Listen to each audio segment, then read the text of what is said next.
Hello and welcome to Biology पाठशाला। Today we have discussed about the transportation in human। इससे previous video में हम लोगों ने ट्रांसपोर्टेशन प्लांट्स में देखा था, आज हम लोग किसमें देखेंगे, ह्यूमन के अंदर देखते हैं। अगर हम बात करते हैं ट्रांसपोर्टेशन, तो ह्यूमन के अंदर पहले तो हम लोग ये चीज़ जानेंगे किस चीज़ का ट्रांसपोर्ट होता है।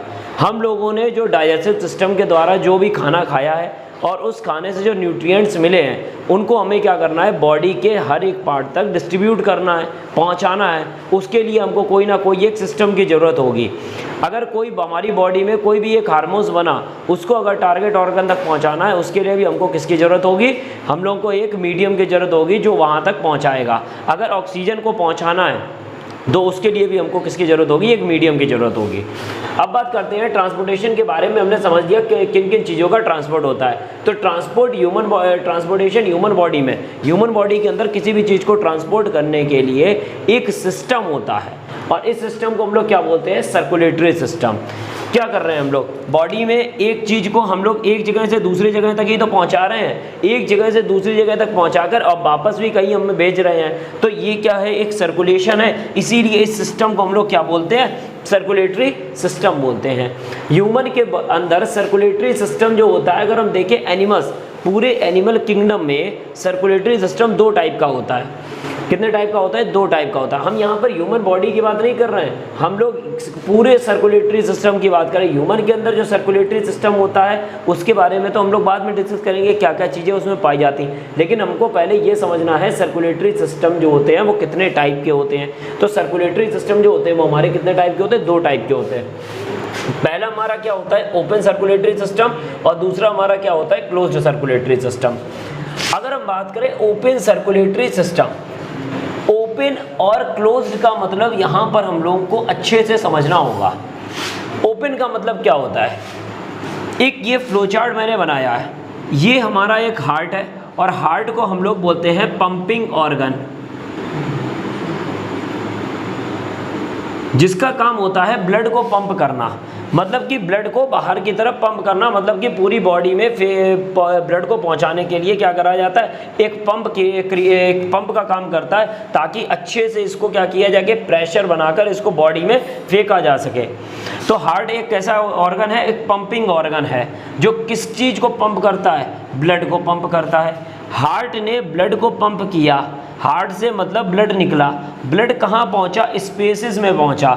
ये स्पेसेस जो हैं वो टिश्यूज़ के अंदर हैं या फिर टिश्यूज़ से घिरे हुए स्पेसेस हैं, जिनको हमने नाम दे दिया साइनसेस। क्या नाम दे दिया, साइनसेस। तो जब हार्ट से ब्लड आता है, ब्लड निकलता है और ब्लड कहाँ पहुँचता है, स्पेस में पहुँचता है या कैविटी में पहुँचता है या टिश्यू स्पेसेस में पहुँचता है। इन्हीं स्पेसेस को हमने क्या नाम दे दिया, साइनसेस। और इन्हीं साइनसेस के बाद जो है वो कहाँ पर पहुँच जाता है, बॉडी के अलग अलग पार्ट में जहाँ पर ज़रूरत होती है वहाँ तक पहुँच जाता है। लेकिन यहाँ पर एक चीज़ आपको अच्छे से ध्यान रखनी है, ओपन सर्कुलेटरी सिस्टम में जो भी बॉडी होगी वो हमेशा कैसी होगी, छोटी होगी। मतलब कि ये जो ओपन सर्कुलेटरी सिस्टम है ये स्मॉल एनिमल्स में पाया जाता है। रीज़न क्या होता है, क्यों, अगर हार्ट पंप करेगा तो अगर हम आपको बोल दें एक बड़ा पाइप है और एक छोटा पाइप है, बड़े पाइप को अगर हम बड़े पाइप से पानी का फ्लो करते हैं, पानी उसको बहाते हैं, तो पानी जो है वो कम दूर तक जाता है। लेकिन अगर हम देखते हैं कि क्या कहते हैं, अगर पानी को हम लोग एक छोटे पाइप में बहाएंगे तो पानी जो है उसकी जो दूरी है वो कैसी हो जाएगी, ज़्यादा हो जाएगी। तो पानी की दूरी का जो एक हम लोगों ने एग्जाम्पल लिया है वो ब्लड के तौर पर लिया है। अगर ब्लड को हमें ज़्यादा दूर तक भेजना है तो हमें एक पाइप में बंद करना पड़ेगा, और अगर ब्लड को हमें कम दूर तक भेजना है तो हम चाहो तो एक बाल्टी से भी फेंक सकते हैं पानी को। तो बाल्टी से अगर हम फेंक सकते हैं तो इसका मतलब है कि वो पानी जो है वो कम दूरी तक जाएगा। ठीक, तो मेन ब्लड वेसल्स, जो मेन ब्लड वेसल्स है वो कहाँ से निकलती हैं, हार्ट से निकलती हैं। हार्ट से मेन ब्लड वेसल्स निकल रही है, जो क्या करती है, पोर डालती है, किसको डालती है, ब्लड को। कहाँ पर डालती है, टिश्यूज़ में। हार्ट से ब्लड वेसल्स निकली जिनके अंदर क्या है, ब्लड है। इन्होंने क्या किया, एक स्पेसेस में, टिश्यूज़ के स्पेसेस में क्या डाल दिया, ब्लड को डाल दिया। जो ब्लड जो है वो कहाँ पहुँचेगा, अलग अलग बॉडी के पार्ट में पहुँचेगा। अगर हम एग्जाम्पल की बात करते हैं तो एग्जाम्पल है ऑर्थोपोडा। ये ऑर्थोपोडा क्या है बेटा, जब आप लोगों ने किंगडम्स पढ़े थे तो किंगडम 5 प्रकार के होते हैं, 5 टाइप्स के होते हैं। सबसे पहला हमारा होता है मोनेरा, उसके बाद होता है प्रोटिस्टा, फिर होता है फंजाई, फिर होता है प्लांटी और लास्ट में होता है हमारा किंगडम एनिमेलिया। जितने भी एनिमल्स हैं वो सारे के सारे किंगडम एनिमेलिया में आते हैं। अगर हम बात करें किंगडम एनिमेलिया की, तो किंगडम एनिमेलिया में एक फाइलम होता है।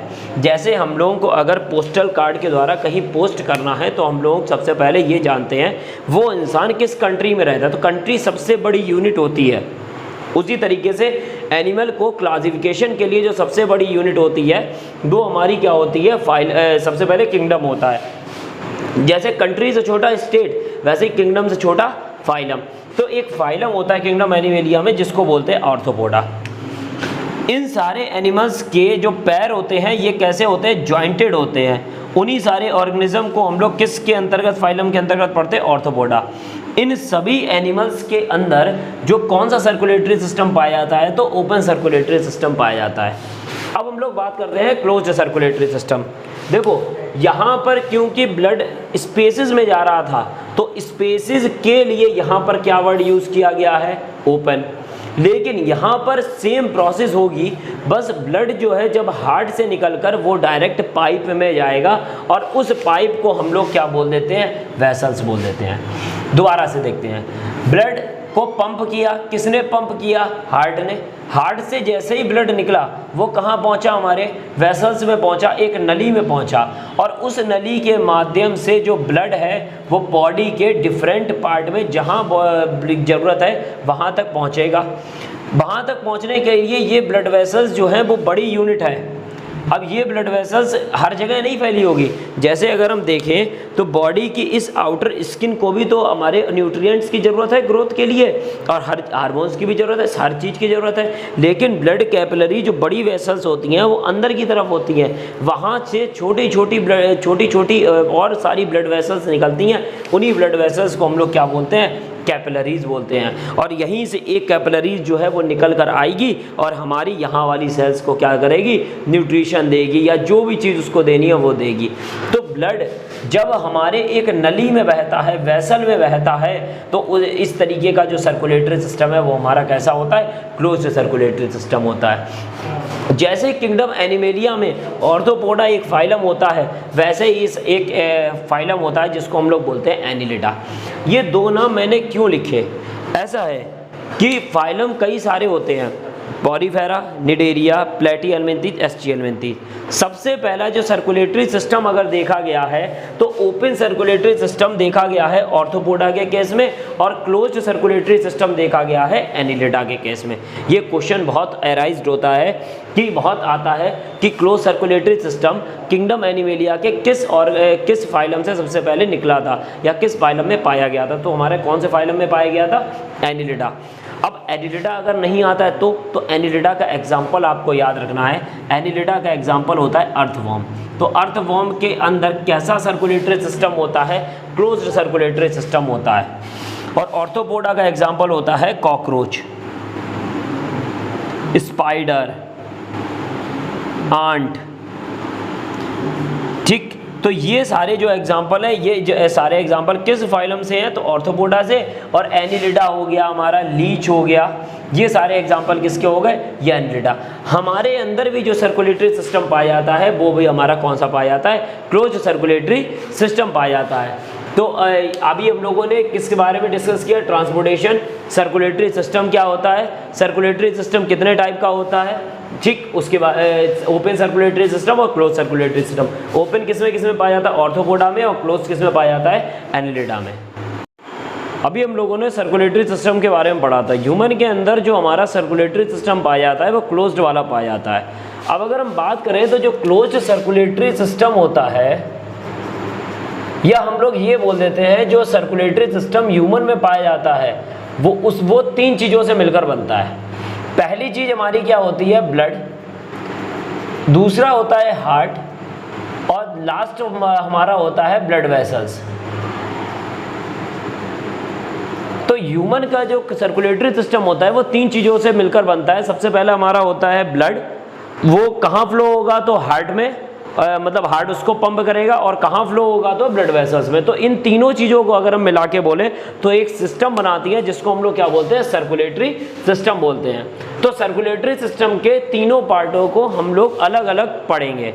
अभी आज जो हम लोग इस वीडियो में हम लोग जो पढ़ने जा रहे हैं वो सर्कुलेटरी सिस्टम के किस पार्ट के बारे में बात करेंगे, ब्लड के बारे में बात करेंगे। अब हम लोग ब्लड को, ये पूरा ब्लड का डिस्क्रिप्शन है कि ब्लड किस किन चीज़ों से मिलकर बनता है और क्या क्या चीज़ें। अगर आपको ब्लड को याद करना है तो ब्लड को ईजिली याद करने के लिए आपको फ्लो चार्ट के बारे में आपको पूरी जानकारी होनी चाहिए कि कैसे हम ब्लड का फ्लो चार्ट बनाएंगे।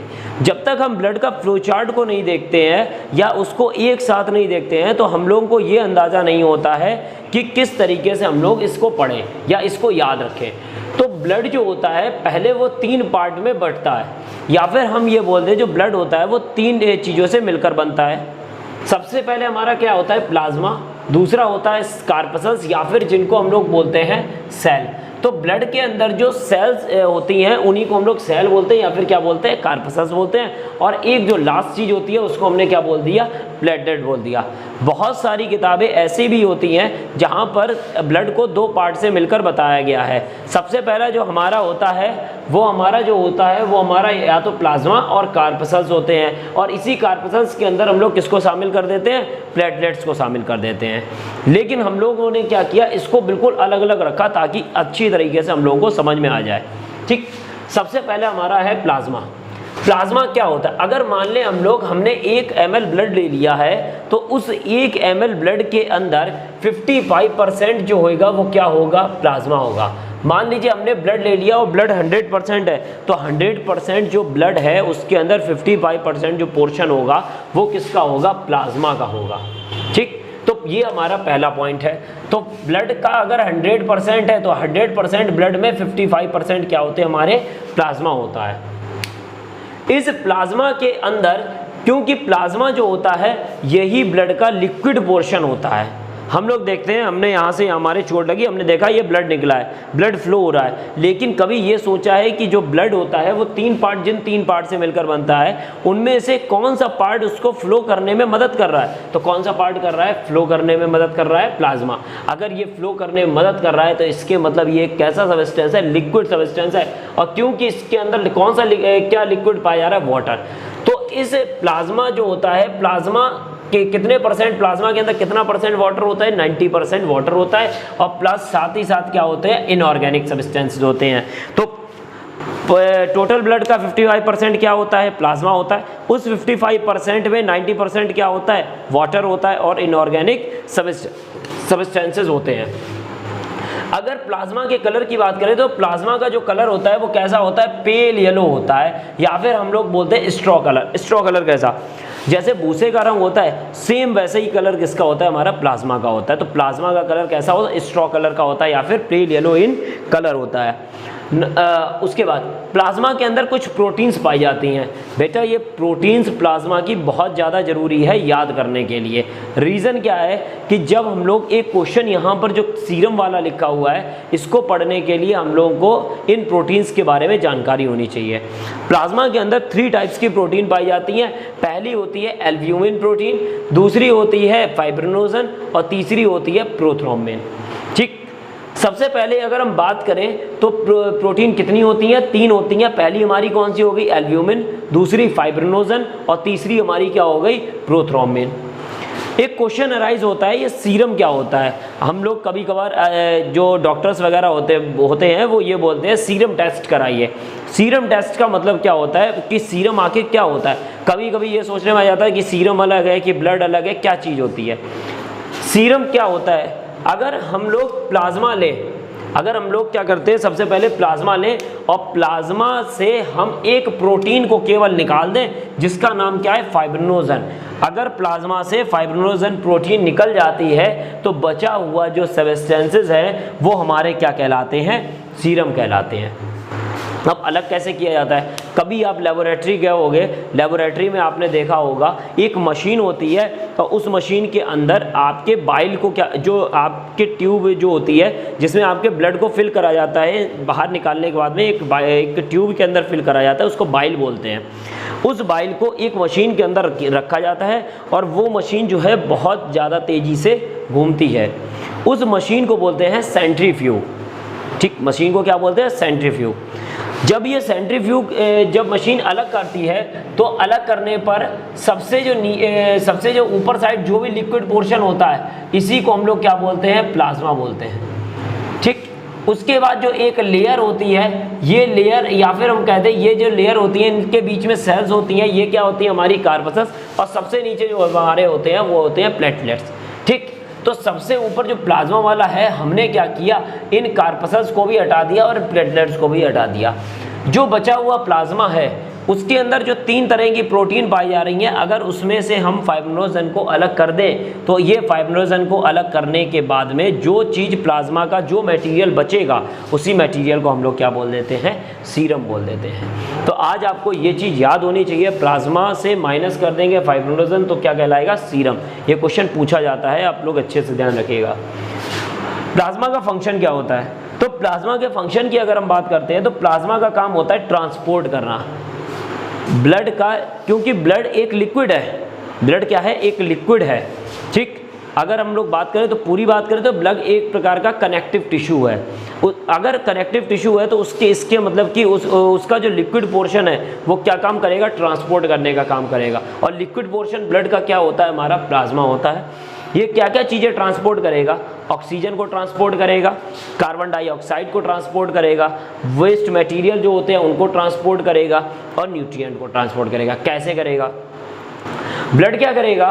लंग से प्योर ऑक्सीजन को लेगा और बॉडी के डिफरेंट ऑर्गन तक पहुंचाएगा। ये ऑक्सीजन का ट्रांसपोर्ट हो गया। जो भी बॉडी के ऑर्गन है वो जब बहुत सारी एक्टिविटीज़ करेंगे तो उनमें वेस्ट मटेरियल निकलेगा, चाहे वेस्ट मटेरियल हम बात कर लें और चाहे वो कार्बन डाइऑक्साइड बात कर लें।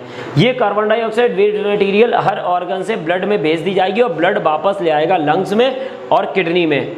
किडनी से जितना भी वेस्ट मटेरियल होगा वो बाहर हो जाएगा और जो गैसेज होगी जैसे कार्बन डाइऑक्साइड, ये लंग्स से क्या हो जाएगी? बाहर हो जाएगी। लेकिन किसने हेल्प करी वहाँ तक पहुँचाने में, किडनी और लंग्स तक? ब्लड। और ब्लड के कौन से पोर्शन में ये चीज़ें प्रेजेंट थी? प्लाज्मा में। अगला न्यूट्रिएंट। डाइजेस्टिव सिस्टम आपने पढ़ा था इससे पहले प्रीवियस वीडियो में, जिसमें आपने देखा था कि एब्जॉर्प्शन जो होता है वो हमारा स्मॉल इंटेस्टाइन में होता है और एब्जॉर्ब होकर न्यूट्रिएंट कहाँ पहुँचे? ब्लड वेसल्स में, और ब्लड वेसल्स से पूरे हर एक बॉडी के पार्ट तक डिस्ट्रीब्यूट करे जाएंगे। डिस्ट्रीब्यूट कौन करेगा? ब्लड। ब्लड का कौन सा पार्ट करेगा? तो प्लाज्मा करेगा। अब हम लोग बात करते हैं कार्पसल्स की। कार्पसल्स 2 टाइप के होते हैं, एक होते हैं हमारे आरबीसी और दूसरी होती है हमारी डब्ल्यूबीसी। इसको आरबीसी को हम लोग बोलते हैं रेड ब्लड सेल्स या red blood corpuscles, WBC white blood cells या फिर white blood corpuscles. Scientific name की अगर हम बात करें तो साइंटिफिक नेम आरबीसी का क्या होता है? इरिथ्रोसाइट्स। क्या होता है? इरिथ्रोसाइट्स। ठीक, और डब्ल्यूबीसी का साइंटिफिक नेम क्या होता है? ल्यूकोसाइट्स। बहुत अच्छे से इसको पढ़ना, ये जो आपका टॉपिक है कार्पसल्स, इसको बहुत अच्छे से पढ़ना है। रीज़न क्या होता है? हमारे घर में जब तब भी कोई ना कोई प्रॉब्लम्स होती रहती हैं और उन प्रॉब्लम में हम लोग क्या कराते हैं? रिपोर्ट चेक कराते हैं ब्लड की। तो ब्लड की रिपोर्ट चेक कराते हैं तो उसमें जो रिपोर्ट्स आती हैं उनमें यही चीज़ें तो होती हैं।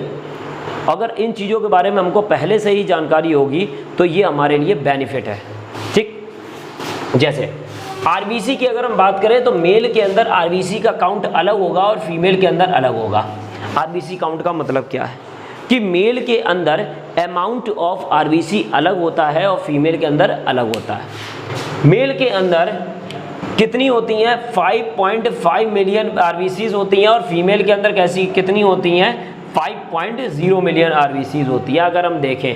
ठीक, तो मेल के अंदर 5.5 मिलियन और फीमेल के अंदर 5.0 मिलियन आरबीसीज पाई जाती हैं। ठीक, अगर हम बात करें तो टोटल आरबीसीज अगर हम फुल लाइफ बात करें तो कितनी होती हैं? तो 30 बिलियंस होती हैं। कितनी होती हैं? 30 बिलियंस होती हैं। अगर आरबीसी के शेप की बात करते हैं तो आरबीसी का जो शेप होता है वो कैसा होता है? बाइकॉनकेव और डिस्क लाइक। सबसे पहले ये समझिए बाइकॉनकेव और डिस्क लाइक का क्या मतलब होता है। जैसे मान लीजिए आपने एक 2 रुपए का सिक्का लिया, ठीक, जो पुराने ज़माने में आता था। जब आप उसको सामने से देखोगे तो क्या आपको वो सर्कुलर नहीं दिखाई पड़ेगा? बिल्कुल दिखाई पड़ेगा। लेकिन जब आप उसको तिरछा करके देखोगे तो आपको समझ में आएगा इसकी ओरिजिनल शेप दूर से देखने में तो ये सर्कुलर है, लेकिन ये जब देखेंगे तो किनारे से किस तरीके, इस तरह। तो आरबीसी का जो शेप होता है वो सर्कुलर तो होगा, लेकिन जब हम उसको साइड व्यू में देखेंगे तो वो कुछ इस तरह का दिखेगा। और इस तरह का स्ट्रक्चर क्या कहलाएगा, बाइकॉन्केव, क्योंकि ये बाइकॉन्केव को जब हम सीधा करते हैं तो ये कैसा दिखता है, डिस्क लाइक। इसीलिए आरबीसी का शेप कैसा होता है, बाइकॉन्केव तो होता है लेकिन कैसा होगा, डिस्क लाइक होगा। अब बात करते हैं आरबीसी के इन, क्योंकि आरबीसी एक प्रकार की सेल होती है, इस सेल के अंदर क्या क्या चीज़ें होती हैं। सबसे मेन बात, आरबीसी को हम लोग दो पार्ट में पढ़ते हैं, एक वो आरबीसी जो नई बनती है और एक वो आरबीसी जो मैच्योर हो जाती है। पहले तो ये देखते हैं आरबीसी का जो लाइफ स्पान होता है वो कितना होता है, 120 दिन। मतलब कि अगर आज एक आरबीसी बनी है तो वो 120 दिन बाद वो मर जाएगी। अगर आज बनी है तो आज से 30-40 दिन तक ये यंग बोली जाएगी। क्या बोली जाएगी, यंग बोली जाएगी। 60 दिन तक ये यंग बोली जाएगी। ठीक, पहले न्यूली फॉर्म फिर यंग आएगी। जब तक ये यंग होती है तब तक इसमें न्यूक्लियस भी प्रेजेंट होगा, गोल्गी बॉडी भी प्रेजेंट होंगे, अलग अलग सेल ऑर्गन्स भी प्रेजेंट होते हैं। लेकिन जैसे ही आरबीसी मैच्योर होती है वैसे ही ये सारे के सारी चीज़ें कैसी हो जाती हैं, एब्सेंट हो जाती हैं। तो आपको ये बहुत अच्छी तरह समझना होगा। अगर आपसे क्वेश्चन पूछा जाता है ये यंग और मैच्योर करके कि यंग आरबीसी के अंदर ये प्रेजेंट होते हैं कि नहीं, या मैच्योर आरबीसी के अंदर प्रेजेंट होते हैं कि नहीं, तो आपको अच्छी तरीके से इसके बारे में जानकारी होनी चाहिए कि यंग के अंदर ये प्रेजेंट होंगे और मैच्योर के अंदर ये एब्सेंट होते हैं। अब बात करते हैं पिगमेंट की। आरबीसी के अंदर एक पिगमेंट पाया जाता है। जैसे मान लीजिए ये एक आरबीसी है और इसके अंदर एक पिगमेंट पाया जा रहा है जिसका नाम क्या है, हमने एक नाम रख दिया जिसका नाम है हीमोग्लोबिन। हीमोग्लोबिन को रिप्रेजेंट किया जाता है HB से। ठीक, ये इस हीमोग्लोबिन का काम क्या होता है, मैंने यहाँ पर प्लाज्मा में एक चीज़ बताई, ट्रांसपोर्ट हो रहा है। किसका ट्रांसपोर्ट हो रहा है, तो ऑक्सीजन का। अब भाई ऑक्सीजन को पकड़ने के लिए कोई ना कोई चीज़ तो होगी ब्लड के अंदर, तो ऑक्सीजन को पकड़ने के लिए ब्लड के अंदर जो चीज़ होती है उसी को हम लोग क्या बोलते हैं, हीमोग्लोबिन बोलते हैं। हीमोग्लोबिन जो होती है, जैसे मान लीजिए हम थोड़ा सा इधर साइड बनाते हैं, ये मान लीजिए ये आरबीसी है, आरबीसी के अंदर ये हीमोग्लोबिन है, ये एक ऑक्सीजन, ये एक ऑक्सीजन, ये एक ऑक्सीजन और ये वाली एक ऑक्सीजन। तो एक आरबीसी के अंदर एक हीमोग्लोबिन का मॉलिक्यूल कितने ऑक्सीजन को कैरी करता है, 4 ऑक्सीजन को कैरी करता है। ठीक, अब बात करते हैं हीमोग्लोबिन का अमाउंट। अगर मान लीजिए एक बाइल के अंदर, एक टेस्ट ट्यूब के अंदर हमने क्या कर लिया, 100 ml ऑफ ब्लड ले लिया, तो 100 ml ब्लड के अंदर कितने मिलीग्राम हीमोग्लोबिन होगा, तो 15 mg हीमोग्लोबिन होता है 100 ml ऑफ ब्लड में। तो 100 ml ब्लड में 15 mg क्या होता है, मिलीग्राम हीमोग्लोबिन होता है। आरबीसी का लाइफ स्पैन हम पहले ही बता चुके हैं 120 डेज। अगर बॉडी के अंदर आरबीसी की कमी होती है, ठीक है, तो एक बीमारी होती है जिसको हम लोग क्या बोलते हैं, एनीमिया।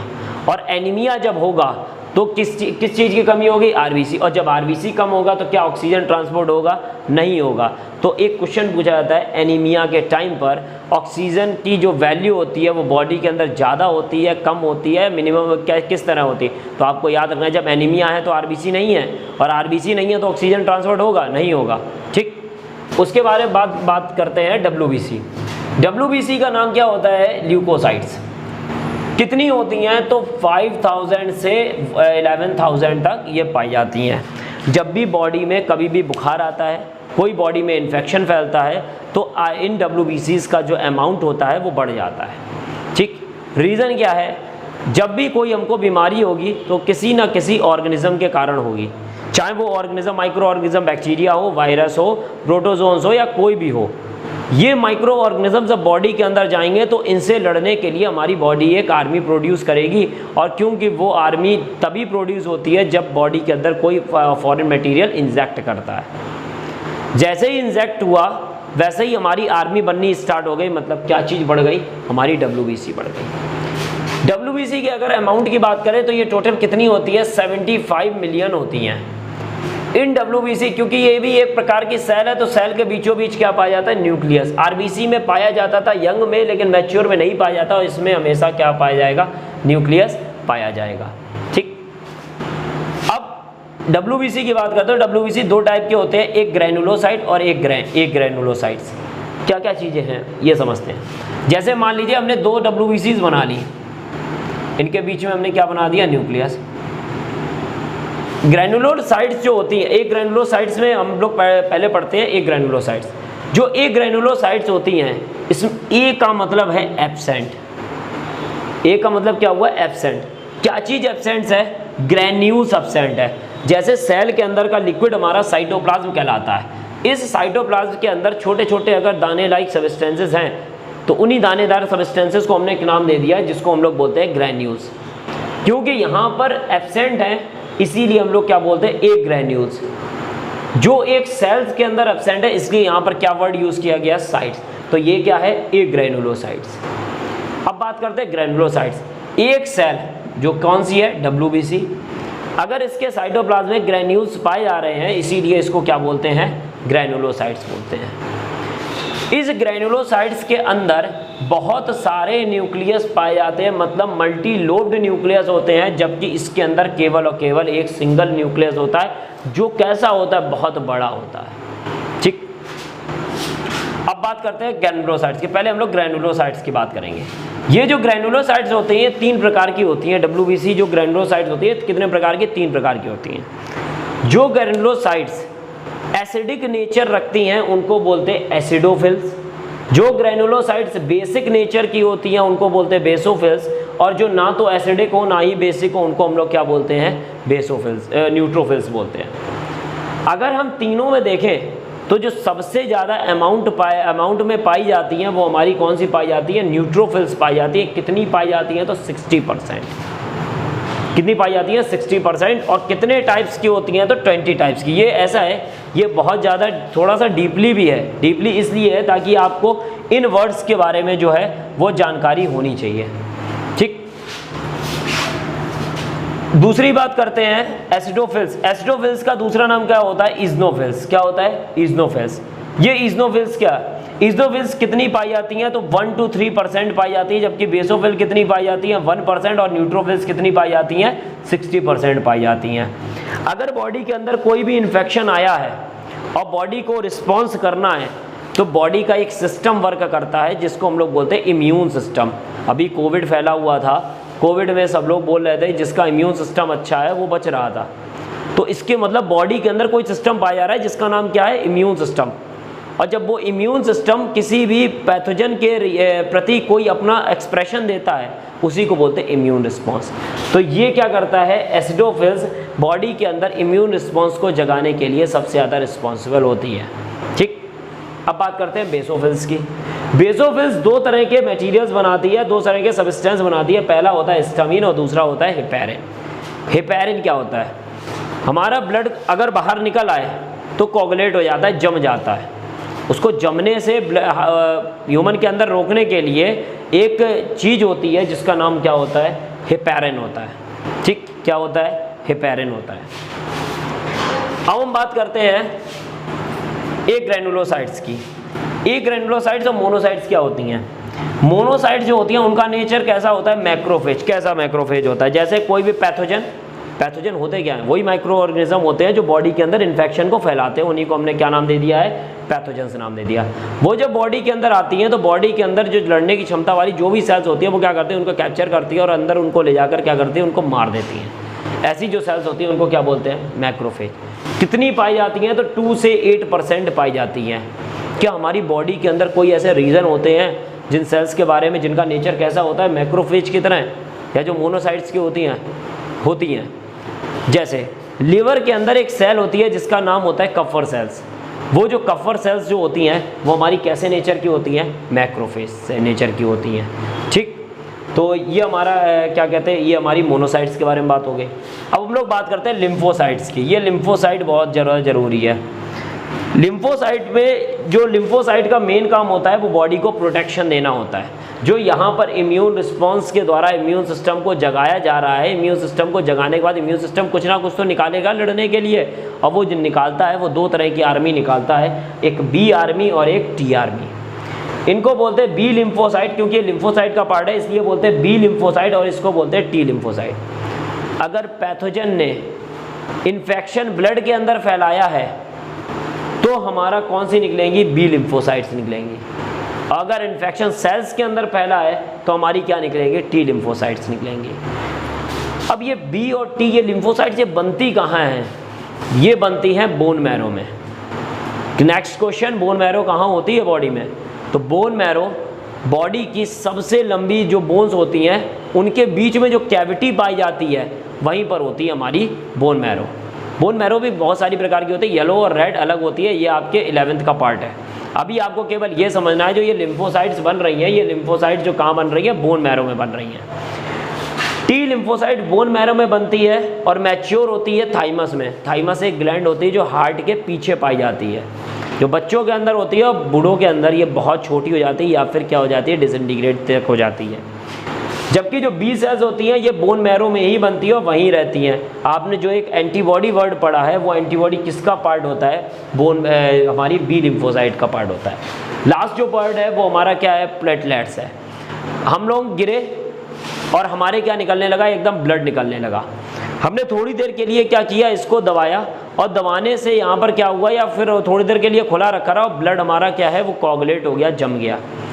किसकी हेल्प से जब जमता है, तो प्लेटलेट्स की हेल्प से। अगर हमारी बॉडी में प्लेटलेट्स नहीं होंगे तो ब्लड का कोगुलेशन होना इम्पॉसिबल है। तो प्लेटलेट्स, अब प्लेटलेट्स भी एक प्रकार की सेल होती है जिनका साइज कैसा होता है, स्मॉल होता है, लेकिन जिनके अंदर क्या नहीं पाया जाता है, न्यूक्लियस नहीं पाया जाता है।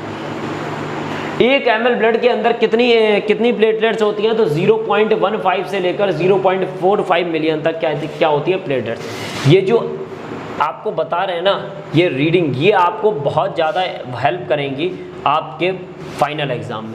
कभी कभार ये पूछी जाती है आरबीसी की, तो आपको बिल्कुल आरबीसी और डब्ल्यूबीसी की तो आपको 100% लर्न करके रखनी ही होंगी। अब बात करते हैं प्लेटलेट्स की। प्लेटलेट्स कितने दिन जिंदा रहती है, अगर आज बनी है तो वो 1 हफ्ते तक जिंदा रहेगी। ये प्लेटलेट्स का क्या होता है, लाइफ स्पैन होता है। प्लेटलेट्स का हेल्प किस में होता है, ब्लड क्लॉट में। तो एक सीरीज़ में अगर हम देखें तो आप इसका स्क्रीनशॉट भी ले सकते हो, तो आप पहले स्क्रीनशॉट ले लीजिए।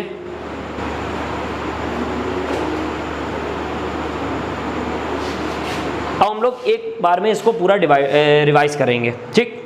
सबसे पहले हम लोगों ने सर्कुलेटरी सिस्टम पढ़ा। सर्कुलेटरी सिस्टम 2 टाइप का होता है, ओपन सर्कुलेटरी सिस्टम और क्लोज सर्कुलेटरी सिस्टम। अगर हार्ट से ब्लड निकला और ब्लड कैविटी में गया और कैविटी से बॉडी पार्ट में गया तो ओपन सर्कुलेटरी सिस्टम। और अगर यही हार्ट से ब्लड निकला और पाइप के थ्रू बॉडी के ऑर्गन तक पहुंचा है तो हमारा कैसा हो गया, क्लोज सर्कुलेटरी सिस्टम। ह्यूमन के अंदर क्लोज सर्कुलेटरी सिस्टम पाया जाता है जो 3 चीज़ों से मिलकर बनता है।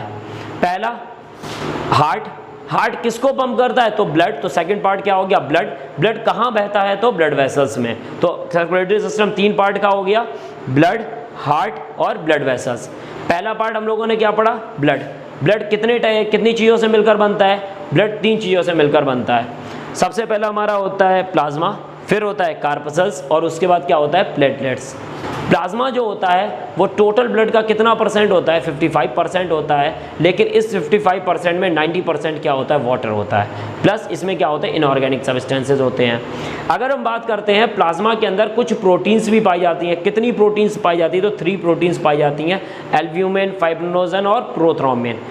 उसका प्लाज्मा का अगर हम देखें तो प्लाज्मा का फंक्शन क्या होता है, प्लाज्मा का फंक्शन होता है ट्रांसपोर्ट करना। ऑक्सीजन को ट्रांसपोर्ट करेगी, कार्बन डाइऑक्साइड को ट्रांसपोर्ट करेगी, वेस्ट मटेरियल को ट्रांसपोर्ट करेगी, हार्मोन्स को ट्रांसपोर्ट करेगी और किसको ट्रांसपोर्ट करेगी, न्यूट्रिएंट्स को भी क्या करेगी, ट्रांसपोर्ट करेगी। अब हम लोग बात करते हैं कार्पसल्स की। कार्पसल्स जो होती है, कार्पसल्स बोले या फिर सेल बोले, ये 2 टाइप की होती है। एक हमारी आरबीसी होती है, दूसरी हमारी डब्ल्यूबीसी होती है। याद करने वाली बात, कितनी मेल में होती है आरबीसी, कितनी फीमेल में। तो 5.5 मिलियन किस में होती है, मेल में, और 5.0 कितनी होती है, 5 मिलियन जो होती है वो किस में होती है, फीमेल में। आरबीसी का जो टाइम पीरियड होता है वो कितना होता है, 120 डेज होता है। जो आरबीसी में क्या न्यूक्लियस पाया जाता है, क्या गोल्गी बॉडी पाए जाते हैं। 2 कंडीशन याद रखनी, यंग और मैच्योर। यंग में हाँ और मैच्योर में नहीं। उसके बाद शेप बाइकॉन्केव और डिस्क लाइक। 100 ml में एक पिगमेंट होता है जिसको हम लोग क्या बोलते हैं, हीमोग्लोबिन। कितना होता है, तो 15 mg होता है। आरबीसी कम है तो एक बीमारी जिसको क्या बोलते हैं, एनीमिया। डब्ल्यूबीसी जो होती है उनका अमाउंट 5000 से 11000। 2 टाइप की, एक ग्रैनुलोसाइट और ग्रैनुलोसाइट। एक ग्रैनुलोसाइट 2 प्रकार, लिम्फोसाइट और मोनोसाइट। ग्रैनुलोसाइट 3 प्रकार की, एसिडोफिल्स, बेसोफिल और न्यूट्रोफिल्स। प्लेटलेट्स ब्लड को क्लॉट करने में ज़रूरत की होती है। तो आज हम लोगों ने ब्लड के बारे में देखा है। नेक्स्ट वीडियो में हम लोग जो डिस्कस करेंगे वो किसके बारे में करेंगे, structure of heart. Thank you very much.